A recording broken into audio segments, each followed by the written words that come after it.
Welcome to Luca and Miguel. Enjoy the video. In this video, I will show how to find a laptop's MAC address. For Windows users, start by opening the command prompt. You can do this by searching for CMD in your Start menu. Once open, type ipconfig/all and press Enter. Look for your active network adapter, like Wi-Fi or Ethernet, and you'll find the MAC address listed as the physical address.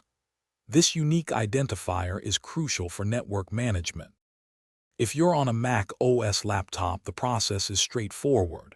Begin by opening System Settings and then clicking on Network. Select your currently active network connection, whether it's Wi-Fi or Ethernet. Next, click the Details button and then navigate to the Hardware tab.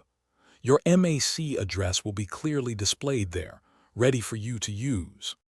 For Linux users, finding your MAC address involves using the terminal. Open a terminal window and then type either IPA or ifconfig and press Enter. Scan the output for your network interfaces. You'll typically find the MAC address listed next to link/ether or simply ether, providing that essential hardware identifier for your device. Knowing your MAC address is more than just a technical detail.